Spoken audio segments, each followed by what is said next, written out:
conversar com as pessoas que ele atendia, para entender qual eram as situações que a pessoa havia vivido, de onde ela tinha vindo, e nesse momento em que ele faz essa reforma, ele não tem mais essa necessidade.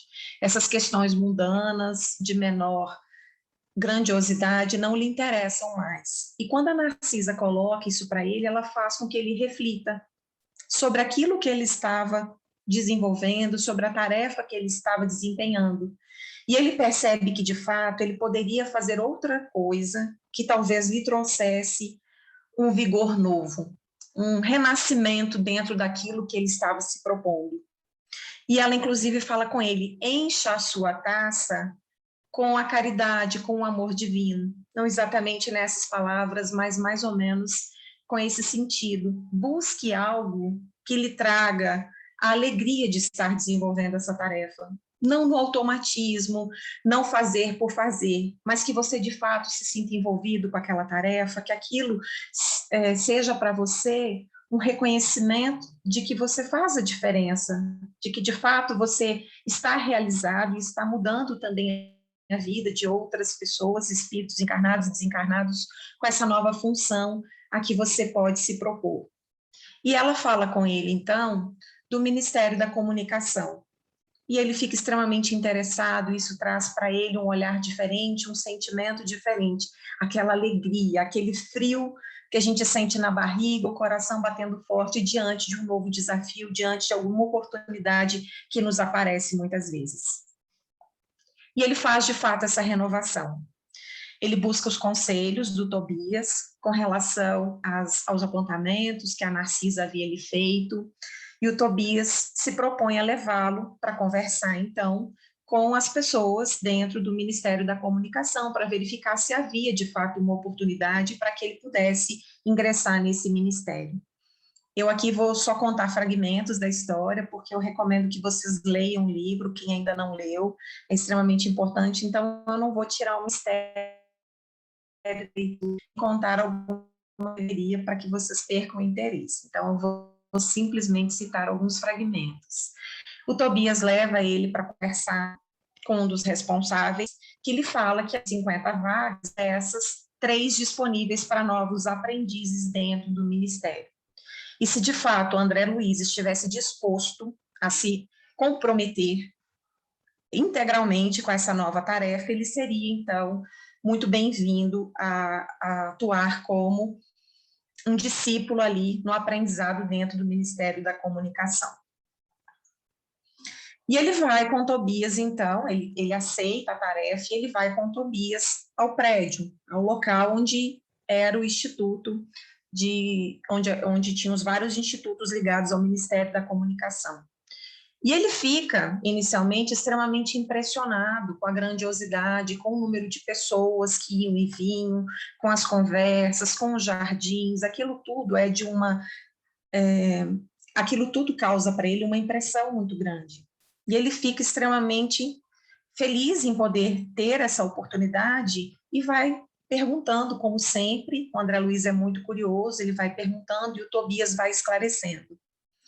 E uma das questões que eu achei importante colocar é explicar ou refletir aqui quem são os mensageiros. Quem são as pessoas que atuavam ali dentro do Ministério das Comunicações. E o Tobias faz, inclusive, uma consideração importante, porque ele fala com o André Luiz: não considere que aqui é apenas um correio, ou seja, um local em que vai entregar mensagens e cartas, não é só isso. A tarefa aqui dentro é muito maior. Ela compreende um treinamento, uma preparação, inclusive, para aquelas pessoas que vão atuar como médiums, como intercessores, quando encarnados.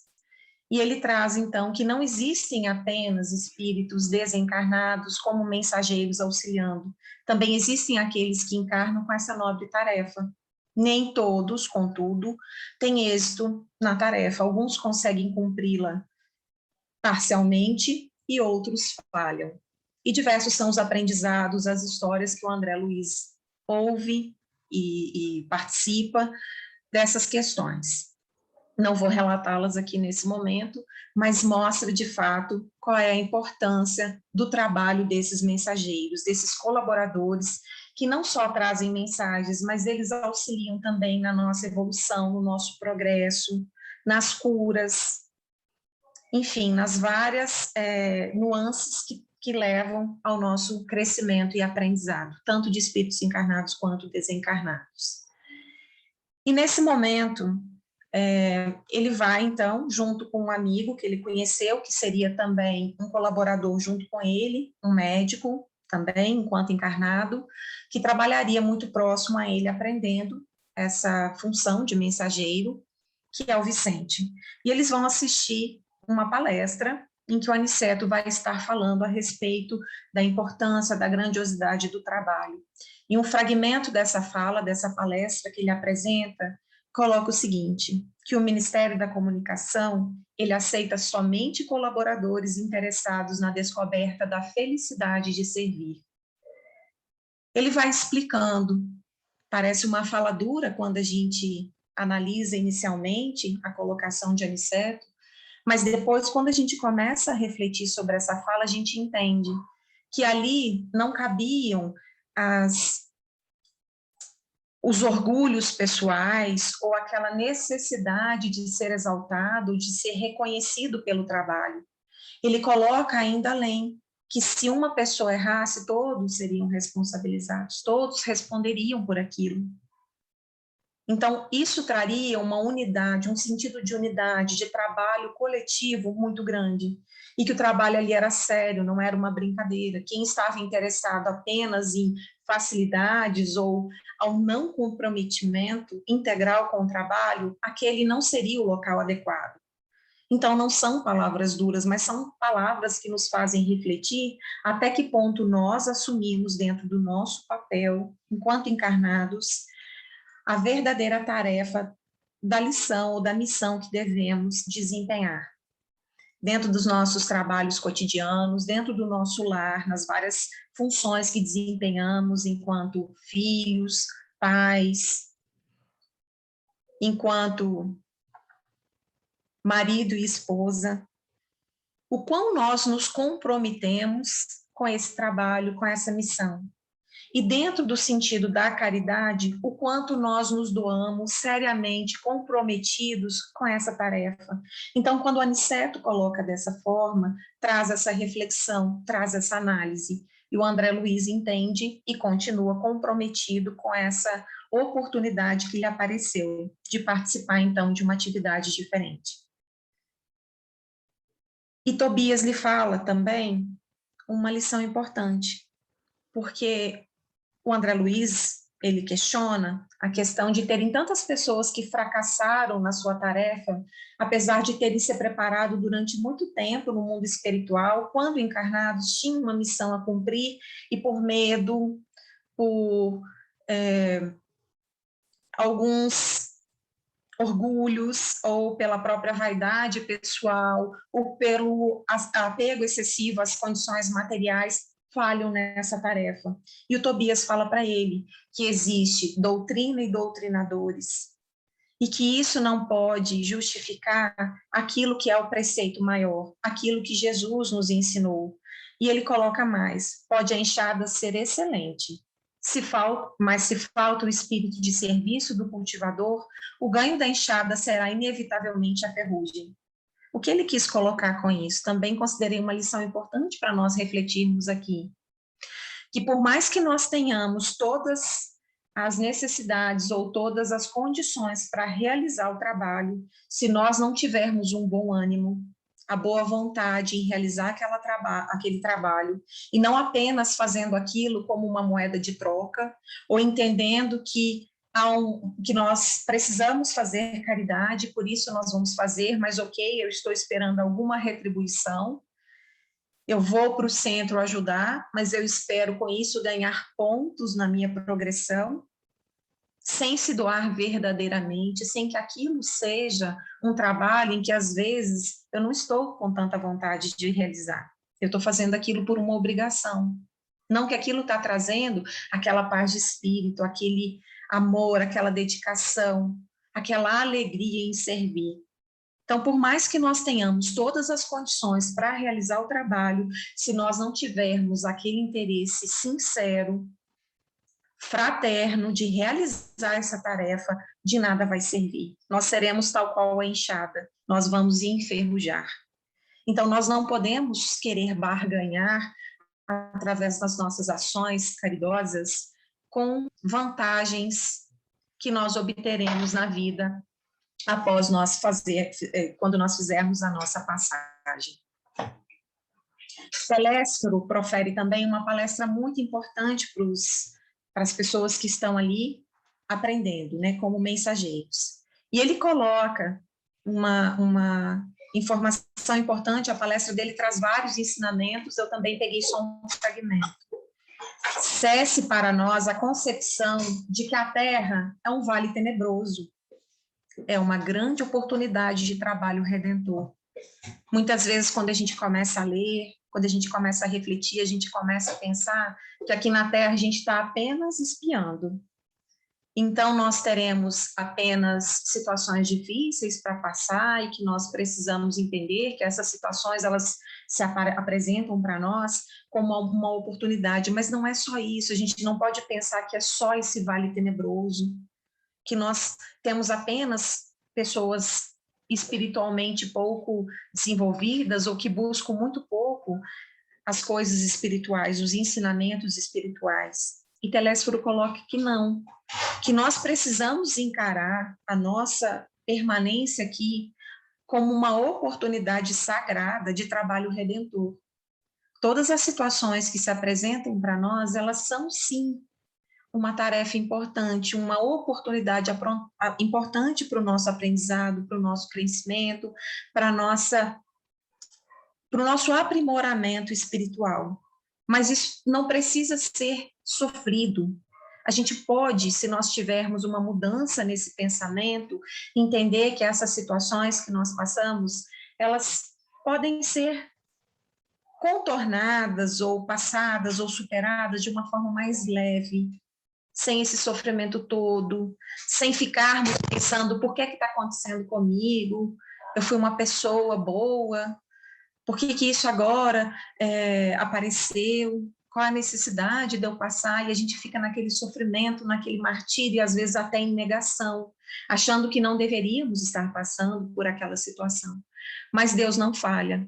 Ele não vai dar uma tarefa para a gente desempenhar ou uma situação para nós passarmos sem que nós estejamos aptos a isso, sem que nós tenhamos, de fato, um ombro forte o bastante para carregar esse fardo. Deus sabe das nossas condições, Ele sabe do nosso valor, da nossa necessidade, daquilo que nós precisamos para o nosso crescimento.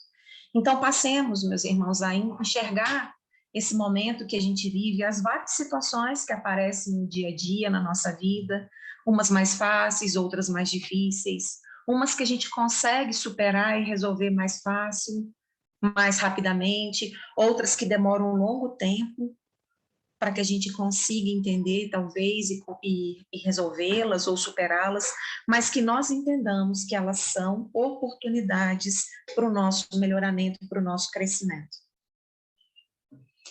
E aí eu coloquei isso, que a gente precisa reconhecer no outro o nosso irmão, com necessidades e lutas, com sonhos, com desafios, com medos, a quem precisamos acolher com bondade e simpatia. Não vamos enxergar naquela pessoa que está do nosso lado no trânsito e que às vezes nos irritam, ou aquela pessoa que senta do nosso lado no transporte coletivo e a gente enxerga aquela pessoa como um adversário, ou no nosso trabalho a gente sempre tende a enxergar algumas pessoas como querendo nos prejudicar, ou como querendo se sobrepor ou nos humilhar. Vamos reconhecer que aquele irmão que está ali ao nosso lado, que a gente conhece ou que a gente não conhece, uma pessoa que está ali, que passou por nós em determinado momento, mas que nós não sabemos quem é, nós não conhecemos essa pessoa, que essa pessoa ela tem sonhos, ela tem medo, ela também está em busca desse crescimento. Às vezes é uma pessoa com um aprendizado espiritual inferior ao nosso, então sejamos caridosos também nesse sentido, Desenvolver a caridade não são só as coisas materiais que a gente pode fazer através do nosso trabalho, do serviço, ou aquilo que a gente pode, às vezes, doar de material para os nossos irmãos. Caridade também é aquilo que vem da alma, é aquela palavra sincera, de ânimo, aquele acolhimento na hora que um irmão está precisando, uma prece que nós fazemos, mesmo à distância. Quantos de nós, às vezes, entendemos que nesse momento de pandemia nós não tínhamos muito o que fazer, porque não somos da área de saúde, porque não tínhamos como colaborar mais, porque precisamos ficar muito tempo enclausurados dentro do nosso lar. Então, quantos de nós tivemos esse entendimento de que nós não conseguíamos colaborar significativamente? Mas uma prece que a gente faz, mesmo sem conhecer aqueles irmãos que estão passando pela doença, que estão em sofrimento no hospital, aqueles entes queridos, familiares que perderam outras pessoas e que estão perdidos sem saber como vai seguir o rumo de suas vidas. Uma prece sincera, voltada ao plano espiritual, pedindo que essas pessoas sejam acolhidas, que elas tenham esse entendimento que tudo isso é necessário nesse momento, também é um ato de caridade que nós podemos realizar. Então, vamos pensar que não é só aquilo que nós podemos realizar materialmente. As condições espirituais, as questões espirituais, as palavras amigas, elas também são ato de caridade. O André Luiz, então, participando de uma outra conversa com algumas senhoras que relatavam situações de fracasso enquanto encarnadas, enquanto mensageiras, uma delas coloca, a Ernestina, ela coloca também uma situação que ela viveu e por que ela falhou, e ela coloca, não vamos ao mundo físico para descanso injustificável, mas para lutar por nossa melhoria, a despeito de todo impedimento fortuito. As dificuldades, elas vão aparecer, meus irmãos, sempre. A gente vai ter vários percalços no caminho, mas é tal qual uma escada. Se cada degrau que nós subirmos, nós ficarmos olhando para trás, a gente nunca vai conseguir avançar. Então, aquilo que aconteceu, os erros que cometemos, que certamente foram muitos e que cometemos no passado, em outras encarnações e que ainda cometemos agora, nessa encarnação, elas não podem ser um obstáculo, um empecilho para nós continuarmos trabalhando na melhoria nossa e dos nossos irmãos, das pessoas pelas quais nós podemos agir e auxiliar. Então, os impedimentos, as dificuldades, elas não podem fazer com que nós cessemos a nossa atividade de caridade. Não. Às vezes a gente se sente durante muito tempo parado com aquela dificuldade de retornar ao trabalho, ou sem saber como nós podemos retornar, mas é importante que a gente encontre, tal qual o André Luiz encontrou nessa nova oportunidade que lhe apareceu de aprendizado dentro do Ministério da Comunicação, que a gente também consiga encontrar essa oportunidade que traga esse calor gostoso, essa renovação, esse ânimo para o trabalho na caridade. Vicente coloca também uma informação, em determinado momento, uma situação em que eles viviam. Ele coloca o seguinte: compreendo, por fim, a felicidade dos que sabem ser úteis. A noção do dever bem cumprido, André, ainda que todos os homens permaneçam contra nós, é uma luz firme para o dia e abençoado travesseiro para a noite. Que dentro das atividades que nós nos propusermos, na caridade fraterna, que nós possamos deitar, colocar nossa cabeça no travesseiro e ter essa sensação de dever cumprido. Ter essa paz na nossa consciência, no coração, de que nós estamos fazendo aquilo que Jesus faria. E eu acho um excelente exercício, eu tenho feito isso muito, é pensar o que Jesus faria nessa situação. Será que ele pensaria ou agiria da forma como eu estou pensando, como eu estou agindo? E às vezes eu percebo que eu fiz tudo errado. Então é o momento de refletir e pensar que, ok, por mais que nós tenhamos vários obstáculos ou várias pessoas contra aquilo que nós estamos propondo, é importante que nós continuemos, que isso seja uma luz firme, uma luz guia para nós continuarmos a nossa tarefa. E dentro da atividade de caridade, enquanto eu refleti essa semana sobre quais ensinamentos, dentre os vários que tem no livro, que eu poderia trazer para compartilharmos aqui, Eu abrindo o Evangelho, segundo o Espiritismo, eu achei um fragmento importante aqui que eu gostaria de compartilhar com vocês. No capítulo 14, no versículo 3, ele coloca o seguinte: piedade filial.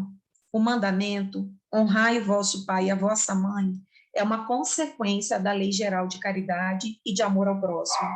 Porque não se pode amar ao próximo sem amar pai e mãe.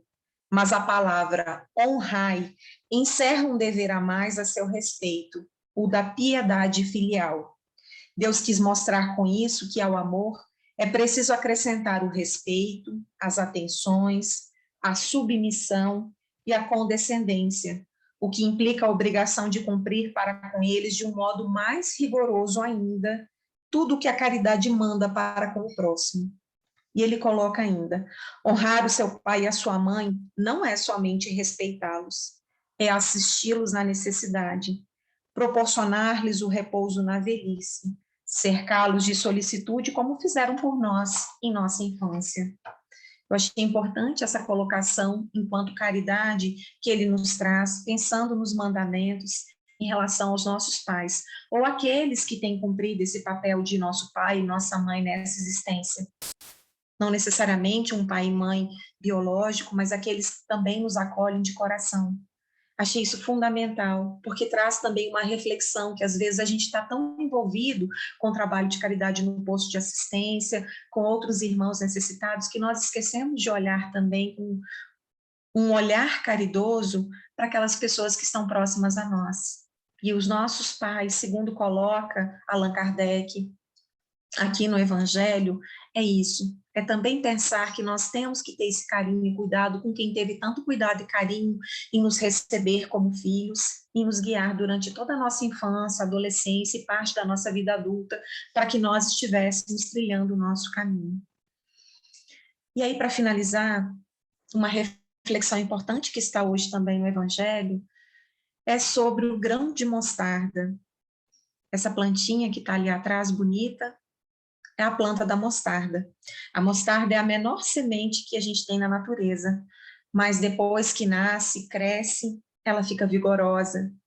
E Jesus coloca, inclusive, em uma passagem em que ele está palestrando para os discípulos e para outras pessoas que o estão ouvindo, ele coloca a questão do grão da mostarda em mais de uma vez nas suas citações, mas ele coloca que, apesar de pequenina, depois ela vai ser uma árvore frondosa que serve, inclusive, de repouso para o pássaro.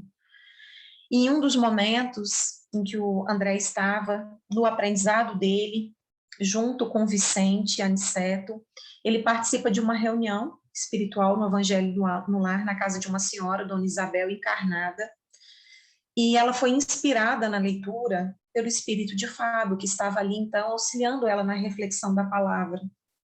E uma parte desse fragmento em que traz essa mensagem de Jesus com relação ao grão, à semente de mostarda, fala o seguinte: alguma coisa pequenina de ser feita, antes de edificarmos as grandes coisas.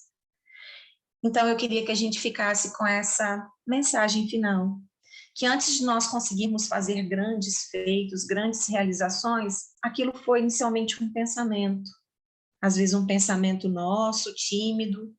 Às vezes nós compartilhamos esse pensamento com outras pessoas e muitas vezes elas nos desanimaram, falaram que não daria certo, que estávamos sendo muito ambiciosos ou muito sonhadores ou muito otimistas, mas que a gente continuou, a gente perseverou.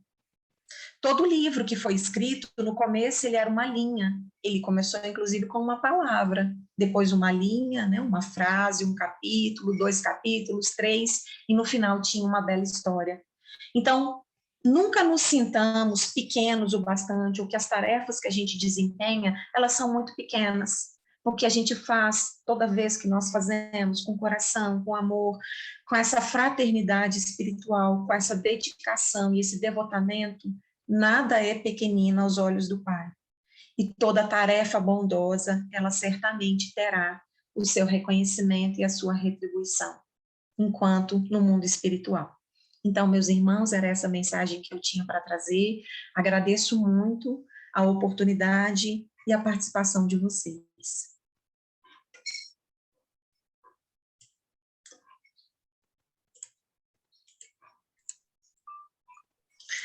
Helenice, boa noite aos demais irmãos. Muito obrigada, Helenice, por essa palestra tão carinhosa, né, tão amorosa. Falar de caridade mexe as fibras mais íntimas do nosso coração. Mesmo quando a gente acha que não está acontecendo nada lá dentro, mas eu tenho certeza que cada um dos ouvintes aqui, e aqueles também que virão assistir a sua palestra lá pelo YouTube, que vai ficar gravadinha, eu tenho certeza que cada um destes nossos irmãos se sentirão motivados e tocados por cada palavra que você trouxe a nós. Falar de caridade e principalmente estender esse carinho aos irmãos é sempre lembrarmos que fazemos parte de uma família universal. Então, meus irmãos, tendo a certeza de que fazemos sim parte dessa família universal, eu os convido agora a fechar os olhos, a serenizar os pensamentos e se entregar neste momento em que as fibras do nosso coração ficam ainda mais vibrantes, ficam ainda mais leves, porque agora neste momento, fechando os olhos, acalmando a nossa mente, podemos sentir o frescor das gotículas de água. De onde vem? Mentalizem uma bela e singela cachoeira. Dela vem esse frescor que cada um pode sentir agora. O frescor que passeia pelo teu lar, por cada pedacinho dele, e chega até você. Dessas gotículas calmas, revigorantes, se forma agora uma outra cachoeira no topo da nossa cabeça. Sintam essa cachoeira a nos lavar, a começar pelo topo da nossa cabeça, no nosso chakra coronário, tocando o nosso chakra frontal, laríngeo, cardíaco, passeando por todos os nossos pontos de energia, fazendo uma limpeza intensa, vigorosa e carinhosa. Amado Mestre Jesus, agradecemos por tua presença amiga, por tua presença tão afável. Agradecemos por visitar todos os espaços conectados a nós, por visitar aqueles irmãos que mais nos preocupam, por visitar os nossos ambientes de trabalho, todos os espaços conectados a nós. Graças a Deus. Sintam agora filetes luminosos que trazem o calor sublime do plano maior. Vem das mãos do Mestre Jesus, que estende de forma compassiva as tuas mãos amorosas sobre as nossas cabeças. Podemos sentir agora o calor vindo, se desprendendo desses filetes luminosos, multicores, que se entrelaçam e bailam, tocando o nosso chakra coronário, frontal, laríngeo. Toca e percorre cada uma das nossas fibras do coração, trazendo tranquilidade, trazendo paz, trazendo ordem e equilíbrio emocional. E todos os nossos pontos de energia se beneficiam dessa tranquilidade maior. Amado Mestre Jesus, agradecemos por fazer do nosso lar um hospital para almas aflitas. E agradecemos por fazer desprender aqui dos nossos lares pontos luminosos, que são o amor do plano maior em movimento, sendo direcionado para toda a humanidade que precisa de ti.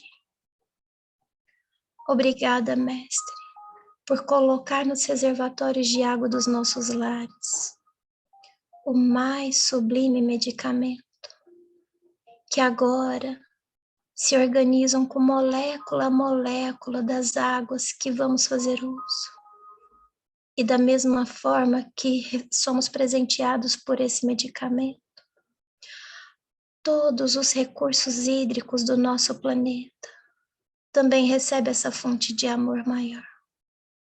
Mestre, agradecemos por abençoar a noite dos nossos irmãos, o seu descanso e todos os demais ligados a eles, na certeza de que nunca estão sozinhos, que terão sempre a esperança renovada e que sempre poderão contar com um amigo ao lado deles, na certeza de a caridade em servir, de a caridade em receber,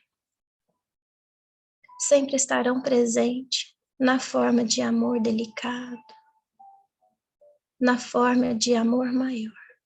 Que assim seja.